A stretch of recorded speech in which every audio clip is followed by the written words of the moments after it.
आपका हमारे YouTube channel में एक बार फिर स्वागत है।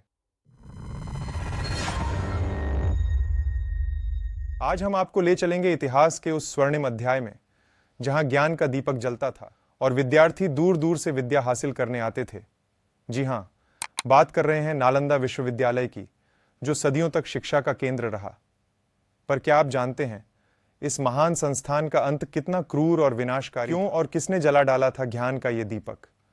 आइए नालंदा के वैभवशाली अतीत से उसके दुखद अंत तक की कहानी को जानें। नालंदा विश्वविद्यालय का इतिहास। 5वीं शताब्दी में गुप्त साम्राज्य के शासक कुमार गुप्त ने बिहार की पवित्र भूमि पर नालंदा विश्वविद्यालय की नींव रखी। एक समय यह विश्व का सबसे बड़ा विश्वविद्यालय था। नालंदा शब्द संस्कृत के 3 शब्द न प्लस आलम प्लस दा हसदा के संधि विच्छेद से बना है। इसका अर्थ ज्ञान रूपी उपहार पर कोई प्रतिबंध न रखना से है। यह ज्ञान का विशाल भंडार था, जहां दर्शन शास्त्र, तर्कशास्त्र, चिकित्सा, खगोल विज्ञान, साहित्य, भाषाएं आदि अनेक विषयों का गहन अध्ययन होता था। पुस्तकालय में हजारों मैन्युस्क्रिप्ट्स थीं, जिनमें एंशिएंट विजडम प्रिजर्व्ड थे। विश्वविद्यालय का स्वरूप नालंदा आवासीय विश्वविद्यालय था, जहां 10,000 से अधिक विद्यार्थी निःशुल्क शिक्षा पाते थे। शिक्षकों की संख्या भी 2,000 से अधिक थी। भारत ही नहीं, चीन, तिब्बत, जापान, कोरिया आदि देशों से भी विद्यार्थी यहां विद्या हासिल करने आते थे। प्रवेश परीक्षा बहुत कठिन थी, केवल मेधावी छात्र ही यहां प्रवेश पा सकते थे। नालंदा की ख्याति। नालंदा विश्वविद्यालय की ख्याति पूरे विश्व में फैली थी। चीनी यात्री शुआनजांग और यीजिंग ने अपने ट्रैवलॉग्स में नालंदा की भव्यता और ज्ञान के भंडार का वर्णन किया है। शुआजांग ने यहां 1 साल तक अध्ययन भी किया था। नालंदा विश्वविद्यालय बौद्ध धर्म का प्रमुख केंद्र था। यहां बौद्ध धर्म के दर्शन, इतिहास, संस्कृति आदि का गहन अध्ययन होता था। ब्लैक डे ऑफ नालंदा विश्वविद्यालय। 12वीं शताब्दी तक नालंदा विश्वविद्यालय अपने वैभव पर था, लेकिन तभी इतिहास में एक काला अध्याय लिखा गया। 1133 में बख्तियार खिलजी नामक तुर्की सेनापति ने नालंदा पर आक्रमण किया। खिलजी को विद्या से कोई लेना देना नहीं था। उसका उद्देश्य था लूटपाट और धर्म परिवर्तन। उसने नालंदा को आग लगा दी। उस समय नालंदा विश्वविद्यालय के पुस्तकालय में इतनी किताबें थीं कि कई सप्ताह तक आग नहीं बुझ पाई। हजारों मैन्युस्क्रिप्ट्स नष्ट हो गईं। विद्वान और छात्र या तो मारे गए या भाग गए।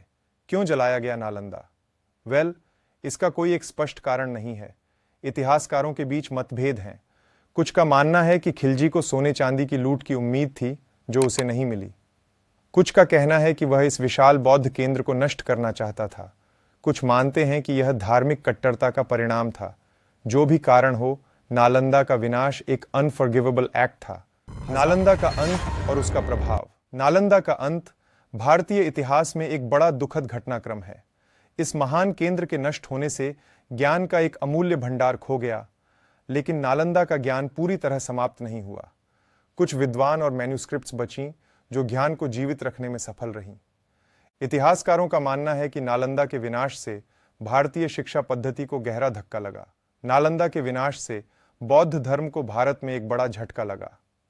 बौद्ध विद्वानों का पलायन और बौद्ध शिक्षा केंद्रों का विनाश हुआ। हालांकि बौद्ध धर्म का प्रभाव पूरी तरह समाप्त नहीं हुआ। तिब्बत और दक्षिण पूर्व एशिया के देशों में बौद्ध धर्म का प्रसार जारी रहा। कंक्लूजन, आज नालंदा के खंडहर ही बचे हैं, लेकिन ये खंडहर भी हमें इतिहास की गवाही देते हैं। भारतीय सरकार ने नालंदा विश्वविद्यालय के पुनरुद्धार का प्रयास किया है।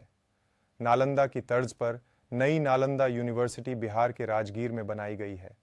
इसे 25 नवंबर 2010 को स्थापित किया गया।